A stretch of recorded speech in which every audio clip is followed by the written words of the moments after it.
Ang aga pala naming nagising para maglinis ng bahay at dumating na rin yung aking binan. Today kasi is yung likod-likod para sa aming party. Ewan ko kung ano yung tawag sa Tagalog pero sa amin sa Ilonggo is likod-likod before the party. Gumawa rin pala ako ng macaroni salad para sa aming mga bisita at sa pamilya ng aking asawa. Ewan ko lang kung kakain sila ng ganitong salad.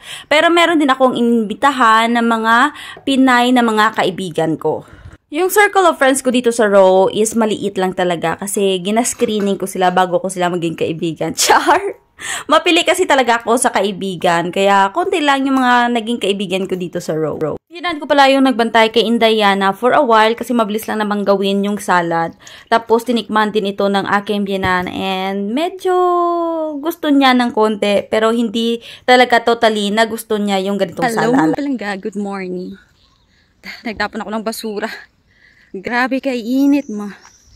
Nag-aayos na kami ng bahay. Tomorrow kasi is our binyag ni Indayana.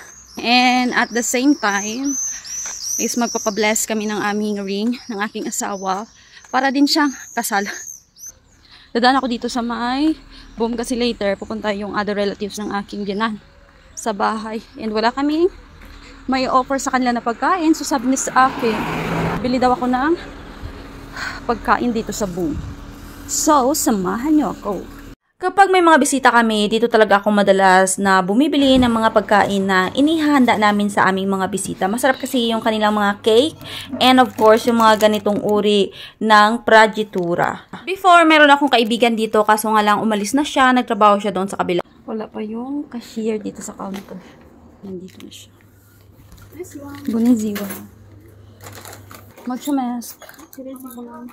Nakalabas na ako sa boom. Yung binili ko na nga yung juice tsaka yung matamis ba. Yung salad ko na ginawa early. Lagi ko na sa frigidaire pero hindi ko na natapos na videohan kasi yung anak ko umiiyak. Tapos yung biyanan ko naman is naglilinis. So partner in crime kami today. Yung aking husband is working. Diba may party kami tomorrow pero kayod pa rin yung aking asawa. Kagkaroon, makadto ako sa salon. Kaya mapa-manicure ako sang akon nga mut kagtiil. Supposed to be ako sana yung gagawa ba para hindi na kayo magbayad. Kaso nga lang, in-insist ng aking biyanan na salon daw ako. Kasi may okasyon nga kami. Ingrande daw yung okasyon namin bukas. Tingnan nyo naman yung bulaklak, oh. Diba ka pretty?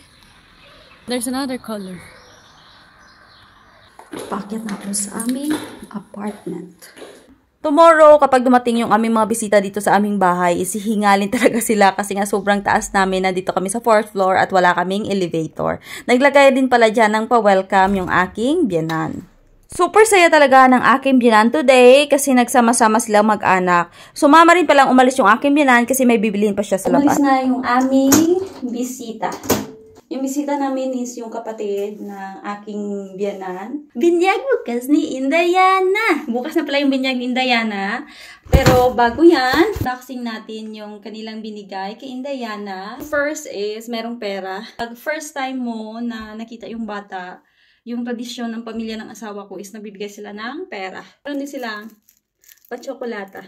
Dalawa, Ferrero. Tapos, nagbigay din pala sila ng kanilang invitation para sa kanilang kasal sa darating na August. So, pupunta kami doon na magpamilya. Hindi ko na pala natapos yung pag-unboxing ko kasi umiyak si Indayana. Yung mga naiwan na hindi ko napakita sa inyo is mga damit.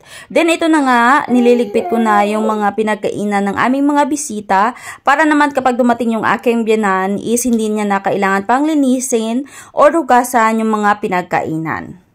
Nagpagawa pala ako ng pangalan ni Indayana kasi ilalagay ko ito sa may entrance ng aming pintuan para makita nila na meron kaming pa-event. At ito naman yung pabalon at pa-beer ni Indayana. Gagamitin ko ito para sa aming pictorial dito sa bahay. At ito naman yung ilalagay namin sa may simbahan which is yung paglulubugan sa tubig ni Indayana. Dumating na yung aming decoration sa bahay. Umupo muna kami dito ng Indayana kasi pagod kami sa paglilinis ng bahay at hindi pa siya matutulog. Ready na talaga kami para bukas sa binyag at sa aming kasal. Yes, magpapakasal po kami sa simbahan together with the binyag ni Indayana.